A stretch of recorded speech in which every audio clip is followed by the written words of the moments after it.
Hello and very warm welcome. स्वागत है आपका इंडियन इकोनॉमी के सेशंस में। आज हम डिस्कस करेंगे central problems of an economy. Central problems of an economy. Central problems of economy को सेंट्रल इकोनॉमिक प्रॉब्लम्स भी कहा जाता है। Central economic problems.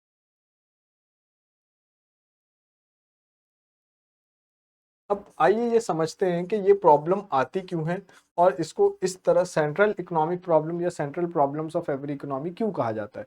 देखिए, लास्ट क्लास में हमने डिस्कशन किया था कि इकोनॉमिक्स क्या है। तो इकोनॉमिक्स की हमने एक स्कार्सिटी डेफिनेशन पढ़ी थी। स्कार्सिटी डेफिनेशन में हमने ये पढ़ा था कि जो भी रिसोर्सेस अगर कम मात्रा में अवेलेबल हैं जितनी उसकी रिक्वायरमेंट है तो हम कहते हैं कि वो रिसोर्सेस स्कार्स में है, राइट। और इकोनॉमिक्स की डेफिनेशन क्या कहती है कि जब हम चॉइसेस करते हैं, so this is the study of choices. जो चॉइसेस आप करते हैं during the presence of scarcity, तो उसको हम क्या बोलते हैं, इकोनॉमिक्स, राइट। उसकी स्टडी को हम क्या बोलते हैं, इकोनॉमिक्स।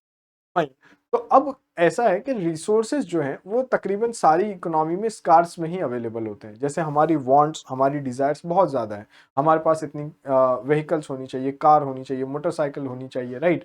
फिर हमारे पास क्लोथ्स, फुटवेयर, ये सब बहुत ज़्यादा होने चाहिए। Electronic gadgets like mobile phone, tablets, ये लैपटॉप्स, ये सब हमारे पास बहुत ज़्यादा होनी चाहिए। तो हमारी जो रिक्वायरमेंट्स हैं, हमारी जो डिज़ायर्स हैं, वो बहुत ज़्यादा है। लेकिन रिसोर्सेज जो हैं टू सेटिस्फाई दोज वांट्स, जो उन ज़रूरतों को पूरा करने के लिए जो रिसोर्सेज हैं वो उतनी मात्रा में अवेलेबल नहीं है, वो कम मात्रा में अवेलेबल। तो हम क्या समझ पा रहे हैं कि रिसोर्सेज हमेशा कम होते हैं और डिजायर्स, वांट्स बहुत ज़्यादा होती है। तो ये जो स्कैरसिटी की भी प्रॉब्लम है, ये क्यों अराइज होती है? ये स्कैरसिटी की भी ये प्रॉब्लम इसीलिए अराइज होती है क्योंकि human wants are unlimited. Human wants are unlimited. ठीक है, अनलिमिटेड वांट्स हैं हमारी, और रिसोर्सेज जो हैं इन वांट्स को सेटिस्फाई करने के लिए, and the resources to satisfy these wants are very much limited. Resources to satisfy these wants are very much limited, right. तो रिसोर्सेज लिमिटेड है और ह्यूमन वांट्स अनलिमिटेड है। इसकी वजह से क्या हो रहा है कि इस रीजन से human wants are unlimited and resources are limited. एक प्रॉब्लम हमें आती है, वो है चॉइसेस की प्रॉब्लम। हमें हर जगह चूज करना पड़ता है, राइट। तो अब इकोनॉमी में भी इस तरह की प्रॉब्लम होती है। जैसे मान लीजिए कि मेरे पास एक लिमिटेड अमाउंट ऑफ स्टील है। स्टील मेरे पास एक लिमिटेड अमाउंट में अवेलेबल है मेरी इकोनॉमी में, राइट। अब उस स्टील से क्या क्या यूज हो सकता है? तो फॉर एग्जाम्पल उस स्टील का यूज हो सकता है यूटेंसिल्स बनाने में, बर्तन बनाने में। उस स्टील का यूज हो सकता है इंफ्रास्ट्रक्चर बनाने में। फॉर एग्जाम्पल कोई ब्रिज बना रहे हैं, कोई फ्लाईओवर बना रहे हैं, कोई पुल बना रहे हैं, तो वहां पर उस स्टील का यूज हो रहा है। तो स्टील का डिफरेंट डिफरेंट यूज है, राइट। अब आपके पास कितना स्टील है और किस किस जगह आप उस स्टील को कितना कितना यूज करेंगे, तो ये हमारे पास हमेशा से एक प्रॉब्लम रहेगी ना। उस स्टील का यूज कहीं आप आर्म्स एंड एमिनेशन में भी बनाने में कर सकते हैं, हथियार बनाने में कर सकते हैं। अगर आपकी कंट्री में एक्सटर्नल एग्रेशन है, जैसे मान लीजिए आपके जो पड़ोसी मुल्क हैं उनसे आपके रिलेशंस बहुत अच्छे नहीं हैं, तो फिर हमें क्या करना है, अपने डिफेंस मैकेनिज्म को भी प्रिपेयर करके रखना है। तो फिर उसमें आप डिफेंस इक्विपमेंट्स बनाने में भी यूज कर सकते हैं। तो इस तरह हमें क्या समझ में आ रहा है कि बहुत सारा यूज हो सकता है एक पर्टिकुलर कमोडिटी का। क्यों? क्योंकि हमारे पास वांट्स अनलिमिटेड है और रिसोर्सेस बहुत लिमिटेड है। तो अब क्या समझ में आया कि हर इकोनॉमी में प्रॉब्लम है। क्या है प्रॉब्लम? रिसोर्सेस की। पहला प्रॉब्लम हम क्या समझ पा रहे हैं? फर्स्ट प्रॉब्लम है कि क्या प्रोड्यूस करें। अगर हमारे पास स्टील है और स्टील से 10 तरह की चीजें प्रोड्यूस हो सकती है, तो हम कौन सी चीज प्रोड्यूस करें? ये एक प्रॉब्लम हो गई। मतलब इसको ही हम सेंट्रल इकोनॉमिक प्रॉब्लम का पहला प्रॉब्लम बोलते हैं, और इसको हम नेक्स्ट स्लाइड पे लिख सकते हैं ऐसे। First question is what to produce. First question is what to produce. क्या प्रोड्यूस करें? ठीक है, हमारे रिसोर्सेस हम क्या प्रोड्यूस करने में लगाएं। ठीक है, एक स्टील है, स्टील से 10 तरह की चीजें बनती है, तो हम कौन सी चीज प्रोड्यूस करें, राइट। मिल्क है, जैसे मान लीजिए मिल्क, दूध है, दूध से पनीर भी बन सकता है। दूध ऐसे नॉर्मल रॉ दूध भी बेचा जा सकता है। दूध का आप मिल्क पाउडर भी बना सकते हैं, राइट। पनीर भी बना सकते हैं, घी भी बना सकते हैं, चीज भी बना सकते हैं। तो जब हम इतनी सारी चीजें बना सकते हैं, तो अब हम क्या बनाएं, व्हाट टू प्रोड्यूस, राइट। एक तो ये क्वेश्चन हो गया। फिर दूसरी चीज कि व्हाट टू प्रोड्यूस में ही दो चीजें आ गई। एक तो आ गया विच कॉम्बिनेशन ऑफ कमोडिटीज, कौन कौन से टाइप की कमोडिटी बनाए। So which combination of commodities, right, दूध से क्या बना सकते हैं, तो व्हाट कॉम्बिनेशंस और विच कॉम्बिनेशंस ऑफ कमोडिटी। एक तो ये हो गया। दूसरा, सिर्फ इतना ही नहीं, जब आपने डिसाइड कर लिया, मान लीजिए आपने डिसाइड कर लिया कि मिल्क से पनीर भी बनाएंगे और मिल्क से घी भी बनाएंगे, तो फिर कितनी मात्रा में मिल्क से घी कितना बनाएं, मिल्क से पनीर कितना बनाएं। सो एक तो हो गया विच कॉम्बिनेशंस ऑफ कमोडिटीज, और दूसरा हो गया कि in how much quantity, in how much quantity, right, in how much quantity.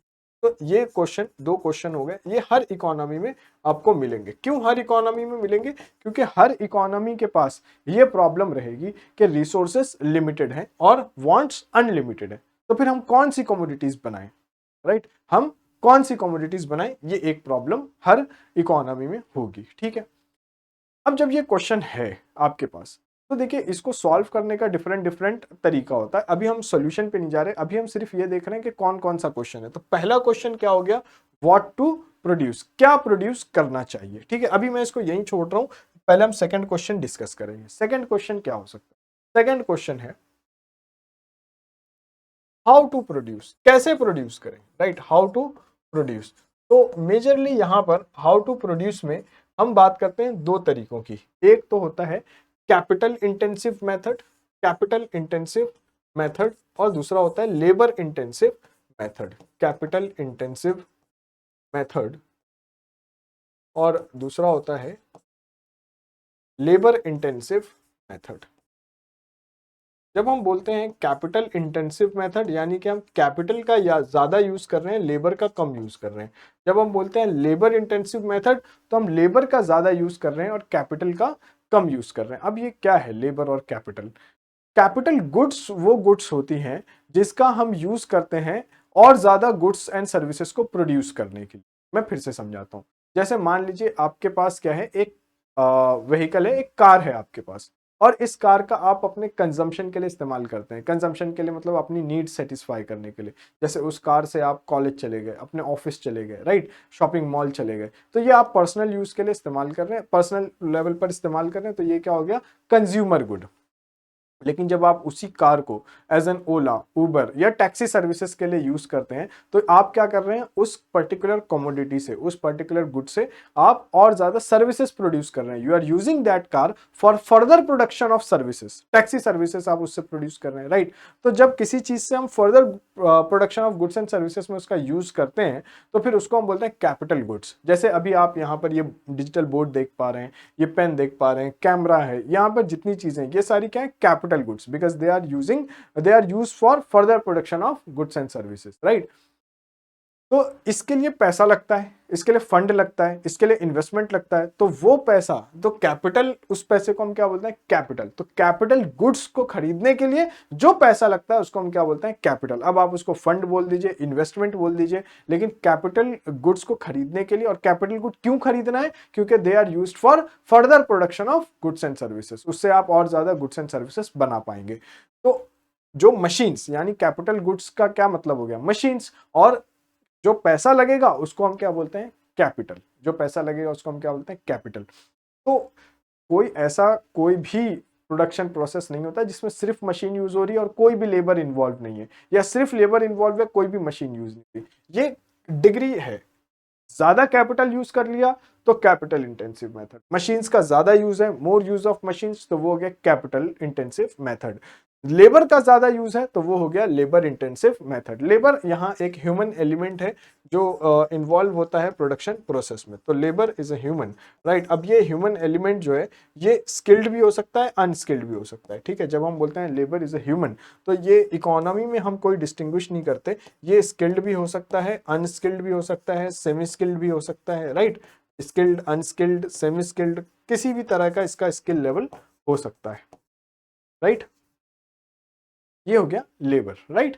I hope आपको इसका मीनिंग समझ में आ रहा है। हाउ टू प्रोड्यूस, कैसे प्रोड्यूस करें। अब लेबर ज्यादा, जैसे मान लीजिए कि फुटवेयर इंडस्ट्रीज है, राइट, फुटवेयर है, लेदर फुटवेयर एक्सेट्रा, तो यहाँ पर क्या होता है, ज्यादा लेबर का यूज हो जाता है, मशीन का यूज कम है। अब मान लीजिए कोई ऑटोमेटेड इंडस्ट्री है, तो वहां पर क्या होगा, कैपिटल का यूज ज्यादा होगा, मशीन्स का यूज ज्यादा होगा, तो वो कैपिटल इंटेंसिव मेथड है, राइट।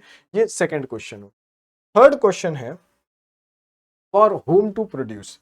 थर्ड क्वेश्चन है फॉर होम टू किसके लिए प्रोड्यूस कर रहे हैं, फॉर होम टू प्रोड्यूस। अब ये डिस्ट्रीब्यूशन की बात है, right, this is the question of distribution. पहला दो क्वेश्चन जो हमने डिस्कस किया ये एलोकेशन की बात है कि किस गुड के लिए कितना रॉ मटेरियल एलोकेट करेंगे, कौन सा मेथड यूज करेंगे, ये एलोकेशन है। ये जब हम बात करते हैं फॉर हुम टू प्रोड्यूस, ये क्या है, डिस्ट्रीब्यूशन। जैसे किसके लिए प्रोड्यूस करें, फॉर रिच और पुअर, फॉर रिच और पुअर। या फिर मान लीजिए कि किसके लिए करें, जैसे प्रॉफिट अर्नर्स या वेज अर्नर्स। प्रॉफिट अर्नर्स जो एंटरप्रेन्योर्स हैं, प्रॉफिट अर्नर्स को ज्यादा हिस्सा मिलना चाहिए प्रॉफिट का, या वेज अर्नर्स को। वेज अर्नर्स क्या होते हैं, जो डेली वेज पर काम कर रहे हैं, salary wage, right, wage earners जो लेबर हैं। और प्रॉफिट अर्नर्स कौन है, जो अपना जिन्होंने बिजनेस बनाया हुआ है, ठीक है, जिन्होंने अपना बिजनेस बनाया हुआ है, ये प्रॉफिट अर्नर्स, राइट। अब ये इसको समझने के लिए मैं आपको एक एग्जांपल देता हूं। जैसे अगर हम बात करें US economy, right, economy of US.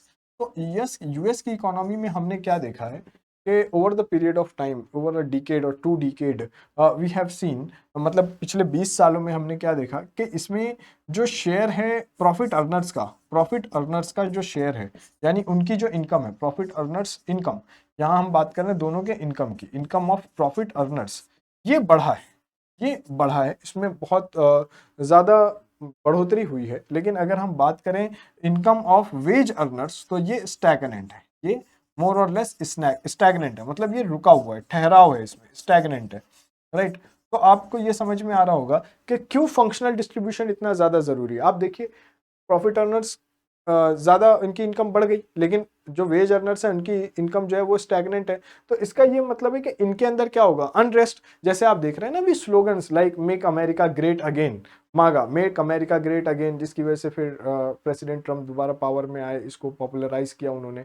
और जो इश्यूज चलते हैं, तो वो क्यों चलते हैं, क्योंकि यहाँ पर इनके अंदर अनरेस्ट है, राइट, डिससेटिस्फैक्शन है, डिससेटिस्फैक्शन है, क्योंकि इनकी जो इनकम है वो स्टैगनेंट हो गई, वो बढ़ नहीं रही। इन्फ्लेशन तो बढ़ रहा है, इकोनॉमी में महंगाई तो बढ़ रही है, चीजों के दाम तो बढ़ रहे हैं, लेकिन इनकी इनकम उस रेट से नहीं बढ़ी। वेयर एज प्रॉफिट अर्नर्स की इनकम बहुत मैनी फोल्ड से इंक्रीज हो गई है, कई गुना इंक्रीज हो गई है।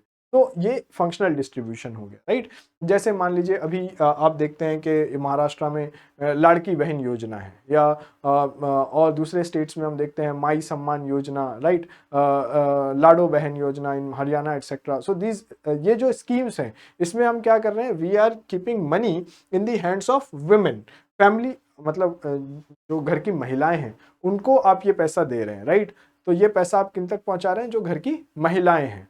तो ये भी क्या हो गया, एक फंक्शनल डिस्ट्रीब्यूशन का एक तरीका है। डिस्ट्रीब्यूशन में क्या किया आपने, जो महिलाएं थी उन तक ये पैसा पहुंचाया, जो मेल मेंबर हैं फैमिली के उनको नहीं दे रहे हैं, फीमेल मेंबर को दे रहे हैं, राइट। इसी तरह जो मिड डे मील स्कीम है सरकार की, तो मिड डे मील स्कीम में क्या करते हैं, जो बच्चा स्कूल आता है उसको खाना देते हैं। तो आपने आपको कैसे डिस्ट्रीब्यूट करना है आपने वो डिसाइड कर लिया, और वो डिसाइड करके क्या कर रहे हैं, आप उन तक चीजों को पहुंचा रहे हैं। तो एक बार प्रोडक्ट बन गया, अब उस प्रोडक्ट को लोगों तक कैसे पहुंचाना है, तो ये क्वेश्चन आता है फॉर हुम टू डिस्ट्रीब्यूट। जैसे मान लीजिए आपने एक फोन बनाने का सोचा, आपके दिमाग में आया कि हम एक फोन बनाते हैं। ये फोन कैसा फोन होगा, क्या आप आईफोन के कंपैरिजन का फोन बनाएंगे, या आप रियलमी रेडमी के कंपैरिजन में फोन बनाएंगे। तो आप क्या टारगेट कर रहे हैं, आप अपनी ऑडियंस को देख रहे हैं कि हमें ये प्रोडक्ट किसके लिए बनाना है, फॉर हुम टू प्रोड्यूस। ये क्या हो गया, एक फंक्शनल एक डिस्ट्रीब्यूशन का क्वेश्चन हो गया, राइट। तो अब ये जो 3 क्वेश्चन है ये आप फिर से देख सकते हैं, व्हाट टू प्रोड्यूस। अब जब हम ये सोच रहे हैं कि क्या प्रोड्यूस करना चाहिए, तो क्या होना चाहिए हमारा गाइडिंग मैकेनिज्म, हम कैसे डिसाइड करें। अब देखिए इकोनॉमी की बहुत सारी टाइप्स होती, अभी हम उस डिटेल में नहीं जा रहे, क्योंकि हम इसको एक दूसरे मॉड्यूल में डिटेल में डिस्कस करेंगे, capitalist economy, socialist economy, mixed economy, right. लेकिन यहाँ पर आप ये समझ सकते हैं कि एक तो हो गई कैपिटलिस्ट इकोनॉमी। कैपिटलिस्ट इकोनॉमी मतलब जिस चीज की वांट है वो चीज प्रोड्यूस करिए, जिस चीज की डिमांड है, लोग जो चीज खरीदना चाहते हैं, राइट, और उसके लिए पैसे देने तैयार है, वो चीज आप प्रोड्यूस करिए। ये हो गया कैपिटलिस्ट इकोनॉमी का केस, राइट। मतलब ये मार्केट फोर्सेस की बात करते हैं, डिमांड सप्लाई, ये हम आगे पढ़ेंगे। अभी आपको इतना ध्यान देना है कि जब हम बात करते हैं क्या प्रोड्यूस करें, तो हर टाइप की इकोनॉमी इसको अलग तरीके से हैंडल करती है, राइट। जैसे अगर कैपिटलिस्ट इकोनॉमी है लाइक यूएस, तो वो ऐसे डिसाइड करेंगे कि जिस चीज की डिमांड ज्यादा है हम वो प्रोड्यूस करते हैं, क्योंकि लोग उसके लिए पैसे देने तैयार हैं।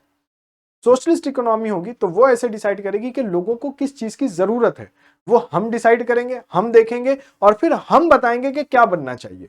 ये सोशलिस्ट इकोनॉमी हो गई। लेकिन दोनों में हम अगर बात करें कि किस चीज पे फोकस होना चाहिए, जब हम बात कर रहे हैं कि क्या प्रोड्यूस करें, तो हमारा फोकस होना चाहिए to satisfy aggregate demands, to satisfy aggregate demands, right. मतलब ज्यादातर लोगों की जरूरतें पूरी हो जाए। देखिए सारे लोगों की जरूरतें पूरी नहीं हो सकती, कुछ लोग एक्सेप्शन में रहेंगे, लेकिन जब व्हाट टू प्रोड्यूस डिसाइड कर रहे हैं तो हमारा गाइडिंग प्रिंसिपल होना चाहिए कि ज्यादा से ज्यादा लोगों की डिमांड पूरी होनी चाहिए। तो to satisfy aggregate demand, this should be the case of maximum, this should be the case of maximum, the aggregate demand should be the guiding principle. इसकी वजह से हम गाइड कर सकें अपने आप को इस क्वेश्चन को सॉल्व करने के लिए, राइट। ये एक हो गया। दूसरा देखते हैं, second question here, that is how to produce. तो हाउ टू प्रोड्यूस में हमने क्या देखा, कैपिटल इंटेंसिव मेथड और लेबर इंटेंसिव मेथड। अब कैपिटल इंटेंसिव और लेबर इंटेंसिव की जब बात करते हैं तो कैपिटल इंटेंसिव में क्या हो गया, more use of labour, more use of labour. और लेबर इंटेंसिव में क्या हो गया, लेकिन मशीन का यूज होगा, ऐसा नहीं है मशीन का यूज नहीं होगा। और जब हम बात करते हैं लेबर इंटेंसिव मेथड की तो इसमें मोर यूज ऑफ कैपिटल है ये, ठीक है। यहां पर बात कर रहे हैं मोर यूज ऑफ कैपिटल, और लेबर का भी यूज है, और यहां पर बात कर रहे हैं मोर यूज ऑफ लेबर, कैपिटल का भी यूज होगा। तो ऐसी कोई सर्विस, ऐसी कोई प्रोडक्शन टेक्निक नहीं होगी जिसमें सिर्फ कैपिटल यूज हो रहा है, सिर्फ। एक थोड़ा सा टेक्निकल ग्लिच आ गया था, हम दोबारा से इसको कर रहे हैं। तो मैं आपको ये बता रहा था कि कैपिटल इंटेंसिव मेथड में ज्यादा यूज किसका होगा, कैपिटल का यूज होगा। लेबर का भी यूज होगा, लेकिन लेबर इंटेंसिव मेथड में लेबर का ज्यादा यूज होगा, कैपिटल का भी होगा। तो ऐसी कोई प्रोडक्शन टेक्निक नहीं होगी जिसमें सिर्फ लेबर का यूज हो रहा है या सिर्फ कैपिटल का यूज हो रहा है, राइट। अब इसमें हम कैसे डिसाइड करें कि हम कैपिटल इंटेंसिव मेथड यूज करेंगे या लेबर इंटेंसिव मेथड यूज करेंगे। तो इसमें गाइडिंग प्रिंसिपल हमारा होता है maximize the profit, maximize profit with less cost, with less cost।